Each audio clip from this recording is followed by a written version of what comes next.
In this video, we're going to focus on the rooks, how the rooks move on the chessboard. It'll be really handy dandy for us to have an idea of how all of the pieces move, but there's no way in one video I can go over all of the pieces and how they move. So I'm going to keep it short, simple, focus on one piece at a time per video. So both players start the game out in this position that you see here on your screen. And in the outside corners for each player, there are the rooks. We've got a rook here in this corner, and this corner. Main thing to know about the rooks is that the rooks have no power at this point at all. They are on this first rank for both sides, and until these pawns move or other pieces move, basically the rooks are kind of locked down. So to make this even clearer in terms of why it's important to start getting pieces out into the fight so that our rooks can get into the game, let's clear the board and let's add the rooks to the board. So here we have rooks in all four corners, black rooks, white rook. And the thing that we should know about rooks is that they can only travel on what we would call the ranks or the files. So when we're talking about horizontal actions, these are ranks. Think about troops lined up for battle, and they'll be lined up by their ranking, right?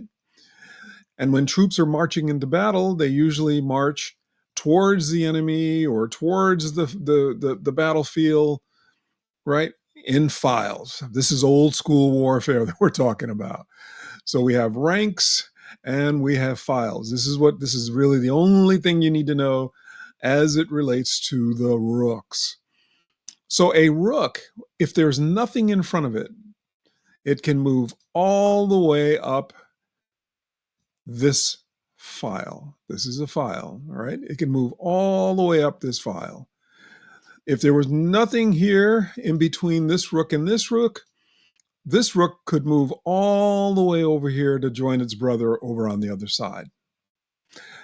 Now this rook can't move this way because his brother is in his way, but he can move this way, all right? He can move up the file. Same thing with these guys. They can move anywhere along the ranks. They can move anywhere along the files, you know? And that's really all we need to know about rooks, right? How do rooks capture?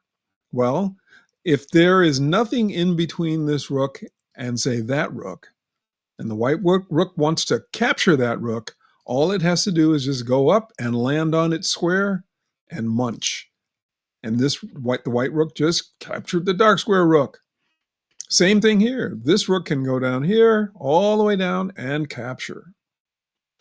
So rooks, they have a lot of power because they can travel a great distance. They can travel from one side of the board to the other. The disadvantage of the rooks is that they need a clear path with none of their own pieces in the way in order to be able to make that trip. So let's put the rooks back again. And you'll see what I'm talking about here because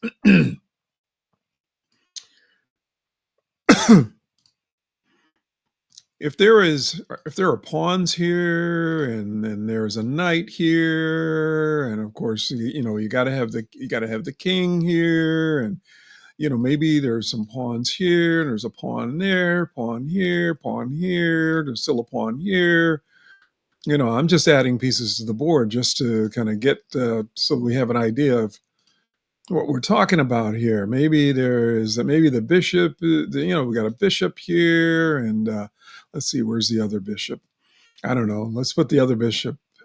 Where would the other bishop? It would be the light square bishop. Somehow the other bishop is here. Okay. This is our imaginary chessboard. All right. Where's the queen? The queen is here. So we even got the queen on the board. Oh, we got too many. We got two. Oh my God. We got two. Oh my goodness. We got too many pieces on the board. So the rooks are going to have a hard time doing anything here because there are so many pieces in the way. That means this rook can only go here. That's it. Well, here or here. The king is here, can't go there. Pawns are here, can't go there. In order for it to get to this square, the person playing white pieces has to use a turn and then another turn. 2 turns in order to get it just to this square. This rook, basically the same thing. Now it's the opponent's turn. If I don't like that square, I have to take a whole other turn to get it back to here. Another turn, I can go here or I can go here. So rooks need space, basically, is what I'm saying. Rooks need the ability to be able to get out quickly so that if they can actually do a capture, they can go all the way down and make the capture. So that's really all that you need to learn about rooks, is that rooks need ranks and files in order to be able to be effective during the game. Soon as you have pieces in front of it, your own pieces in front of it, like this, the rook's range is limited on this file. It can't go anywhere. Soon as you have something next to it, basically the rook is locked in.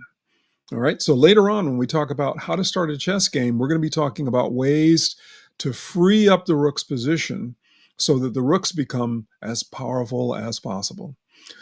So let's take a peek at the starting position again. So you can see right here in the starting position, our rooks are chomping at the bit to get into the game, but they're not going to be able to get into the game until we do some specific things, and we're going to get into those things in our upcoming videos.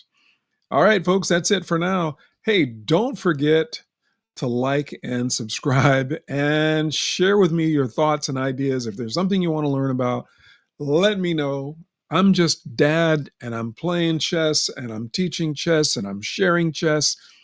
And I want to share chess with you and we can learn chess together and grow together. All right, talk to you later. Have a good one.